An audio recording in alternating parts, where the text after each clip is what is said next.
Fabulous. Thank you so much, Jerry. And thank you, Gertrude. I could really relate to what you're saying because a lot of my story, is about from self-hatred to self-esteem and that concept that often the worst things that happen to us in life turn out to be the best things, although it's difficult to see at the time. I'm just going to throw my glasses on so I can read my notes.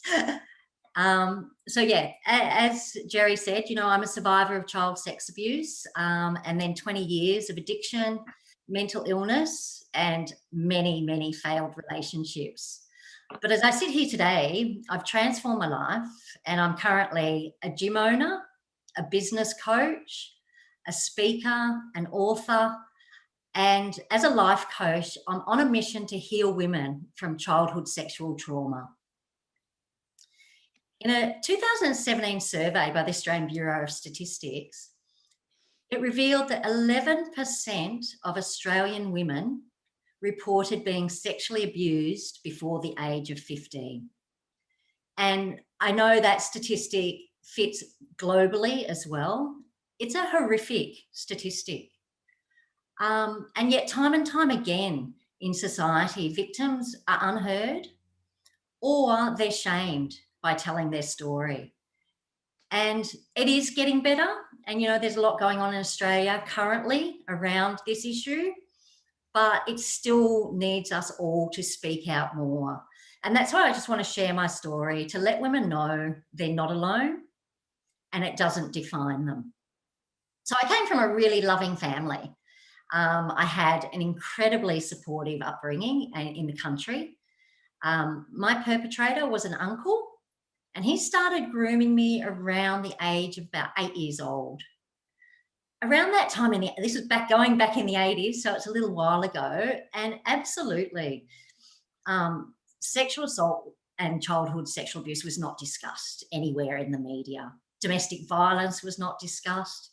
Any type of trauma within the home was never discussed. So, of course, back then I didn't know what grooming was. What I remember is that I was made to feel special and treated like a princess. I was the youngest of three.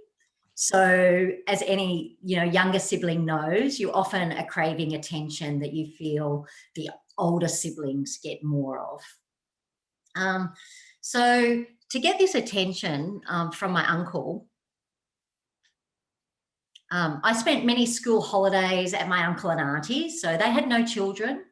And I remember having heaps of fun. I was taken to theme parks. I had presents bought for me. I went to sporting events. There was nothing I couldn't ask for that I wouldn't get. But I also remember the uncomfortable moments, those moments of being held too tight, of sitting on my uncle's lap, and this routine of where it was almost expected that I had to hop in bed with him in the morning to be cuddled. But, I didn't at that time associate it. I just remember I felt uncomfortable. As I got a bit older and I was staying there, he would come into the shower or into my bedroom when I was getting dressed. And then he started asking to see my breasts. But I didn't, as a young person, I was probably 10, 12 at this age and nothing really connected. And I knew there was something not right, but I also was confused and I wanted his love and his attention. So, I would agree to the requests. I then started university. So I lived in the country. I started university at 16. I was very young. I turned 17 about a month after I'd started. So I came down, I lived on campus at the university. I didn't get into my first choice of veterinary because I absolutely love animals. But I was really excited to be studying pharmacy. I was not an overly confident teenager. I didn't think I was attractive, and I was really still quite shy around others. When I started uni, I think I'd only ever kissed one boy in my whole entire life. But at university, I immediately found alcohol and I found boys. The alcohol gave me confidence and popularity. I hung out with all the popular people. And I started having sexual encounters with boys, thinking that that would mean love and relationships. So I lost my virginity about a month after starting university, but I soon realised that having sex with someone didn't mean that they would want me as their girlfriend. But I still kept searching for love in sexual encounters, and all I got was heartache and shame. At that time, the grooming and sexual abuse from my uncle intensified, and he would come and deliver food packages to the university for me every few weeks. And he'd also give me money. He used to give me, at the time, so it was about 1987, and he used to give me like $50. So back then, that was a lot of money, especially if you were a poor student.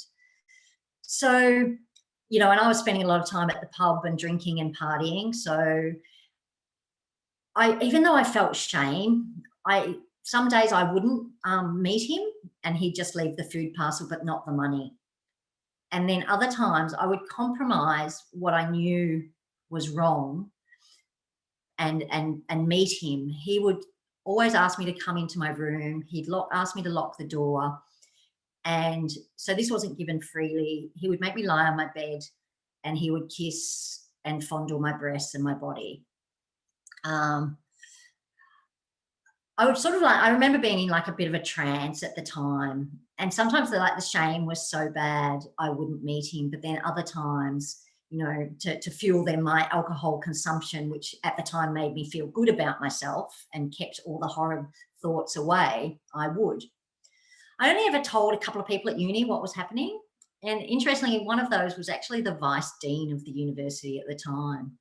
But, you know, like I said, back then it wasn't discussed, and it was sort of brushed under the carpet. No one wanted to talk about it, which only made me feel worse and the shame worse, because I felt that somehow it was my fault if no one wanted to talk about it. Not surprisingly, with the alcohol, the party, the sexual abuse, the shame, I failed my first year of university. I then came back to repeat. In my second year, my uncle came one day and took it a step further and asked me to remove my pants. I said no, but at that time, and I knew that he would ask again. So what I did is I rang my parents and I said, I'm quitting university because I'm failing and I'm just not good enough. So with that, I went back to, my parents were living up in northern New South Wales, Queensland at the time. I moved to the Gold Coast. You know, my life was just alcohol, drugs, nightclubs, and boys. I finally told people about my sexual abuse when I was about 23, and I did do a 2-week rehab program. Again, you know, even with my family, they did what they thought was right at the time, and that was to not talk about it. So even though I had counselling at the time, I only touched on the surface of the trauma and the despair I was in. And I was such a people pleaser that I didn't want to disappoint anyone. So I pretended a lot that I was just okay and it was all fine and life would just move on. But my feelings over the next 15, 20 years, my depression got worse, my drinking got worse. I had several suicide attempts, a lot of suicidal ideation, anxiety, and I actually had a bipolar diagnosis at one stage by a psychiatrist. But interestingly, around those 15, 20 years also included world travel, fabulous jobs. I was a reasonably high functioning alcoholic. So I had great jobs, I had great friendships, I had a lot of fun and a lot of fun experiences. But with a combination of addiction, self-hatred, and mental illness, nothing was ever permanent. So I was moving and shifting from place to place every time things would fall apart, and they would always fall apart. Again, I never talked to anyone much about my sexual abuse because I thought it was partly my fault. I thought that if I hadn't accepted that money or accepted that attention, it wouldn't have happened. And over years with my relationships and failed relationships, I also started to get incredible shame about sleeping with men and the number of men I'd sleep with. And, and interestingly, while at the time a male would have been applauded for how many girlfriends he had, a female displaying the same behaviour is condemned by society and shamed by society. So every year I just hated myself more and more. And I think deep down, desperately, all I ever wanted was to be loved. But my experience of love and from childhood sexual abuse was so twisted and so unhealthy. So life just went on, and at 32, in the midst of my addiction and mental illness, and I was holding down a reasonably good job at the time, I fell pregnant. I thought of being a parent terrified me. I thought I would make the worst parent in the world and that no child deserved me as a parent. So I contemplated abortion and adoption. But 7 days after my son was born, I was about to sign on the adoption certificate, and I just looked at him and said, "I guess we're stuck together." It wasn't a logical decision. I wasn't maternal. In fact, I would say the first 2 years of having a baby was some of the most traumatic, distressing time of my life when it comes to the maternal side. But I did love him. We now have a little story where we say, before I got pregnant, he was a little spirit in the sky, and he looked down at me and went, "Oh my God, that woman's pretty fucked. She needs help." And that's why he picked me. 7 years after he was born, I got sober. So I ended up doing a 6-month residential rehab, and it was a lot of cognitive behavioural therapy and peer group therapy. I also attended AA for a while, but I didn't really connect with AA. I found it quite depressing, quite dogmatic. And, that wasn't who I was in my soul. I was a pretty happy, joyful person. It was around that time I found fitness and running. So I'd always played sport and basketball and hockey and netball and all that sort of stuff as a child and gone to the gym, but running really changed me. It took me a while to get used to it, but once I did, I realized that any mental health issues I was having at the time, after about the second, third kilometre, it was like a weight would lift off my shoulders and I would be like a different person. So I was working in a corporate job at the time. So I then decided I wanted to pursue fitness. So I became a personal trainer. I was 46 at the time. So went and did my personal training. I opened a small gym, which I still run now. So yeah, I've seen psychologists, psychiatrists, counsellors, drug and alcohol, sexual abuse counsellors. And I think that's so important, that traditional therapy, to process your trauma, and you need to do that. But I also found I needed something to help me live in the present, and something that would be more future focused. Since then, I've recently studied NLP, neuro-linguistic programming, hypnosis, and that's what I base my coaching around, is looking at what's in the future. And fitness to me is a massive part of that connection between mind and body and emotion is what keeps me going even in the darkest times. For anyone who has experienced getting sober or trying to get sober, it's certainly not easy. And, statistically, I think it's about 5 to 10% of people in addiction stay sober.